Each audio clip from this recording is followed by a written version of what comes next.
President Jacob Zuma arrived at John F. Kennedy International Airport in New York City yesterday via South African Airways. The presidency says that the president had a pleasant flight from Johannesburg to New York on the popular flight SA 203. The president strongly recommends the national carrier to all travelers, both South Africans and international visitors, as the country marks Tourism Month in September. Well, the president said, and I quote, "I enjoyed excellent hospitality aboard the national carrier, and I recommend SAA to all travelers.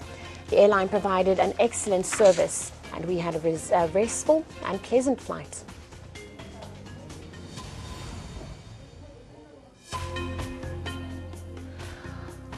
Right, now joining us live in studio is to unpack President Jacob Zuma's visit to the United Nations General Assembly meeting is our political analyst, Jacob.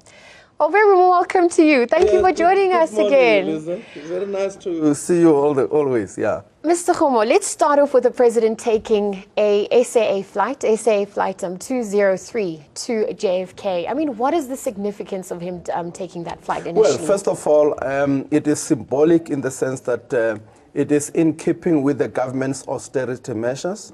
That government would like to be seen to be living up to the expectation of the nations, that they have to cut costs and also live within their means. That's the first thing. The second thing also is that the president, as a shareholder by virtue of being government, as shareholder of the SAA, is seen as somebody who would like to encourage South Africans to use SAA as their first choice in terms of travel as well. That's very significant.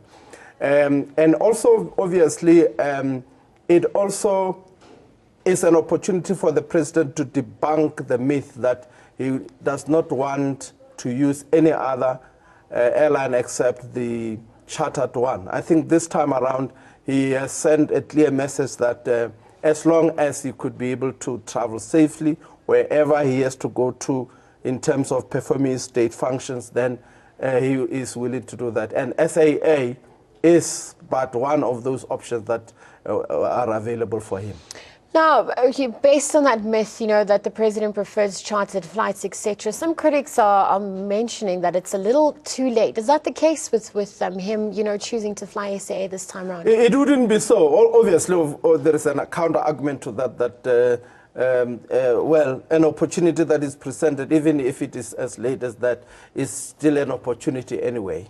It is rather an opportunity that one has to grab with one's two hands, rather than never ever doing a thing like that. What is very significant here is that government is the shareholder of the SAA, and therefore they've got a very important interest to ensure that it is sustainable, it is run well, because they are putting in a lot of equity into the airline, and therefore they have to make sure that it is supported in terms of the fiscals, also in terms of ensuring that its image actually returns, that it returns to its normal glory of becoming an internationally acclaimed airliner.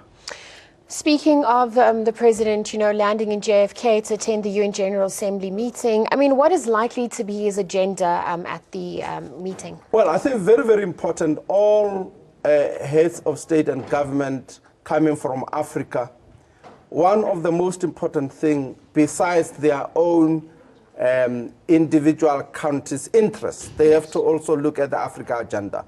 What is Africa agenda today is regional integration. If you look at SADC, and if you look at AU, it is also integration of various economies. It is also addressing issues of governance in terms of NEPA. It also looks at issues of deepening democracies, especially by discouraging governments that opt, or countries that opt to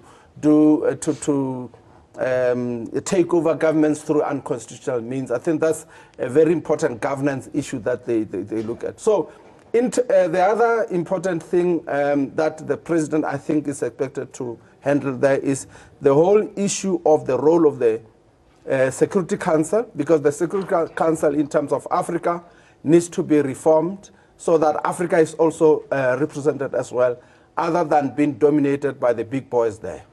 The other very important issue also is the whole issue of Millennium Development Goals, as agreed to by various nations at United Nations level. In particular, the whole question of global warming, because not long ago there has been a very big conference in Paris where far-reaching resolutions were taken about the whole question of global warming, that countries are enjoined in duty to ensure that they address all the issues that threaten the existence or survival of the planet as well. So those, I think, are among the issues that will be dealt with. But the key one is the Africa agenda, how to advance at that level the Africa agenda.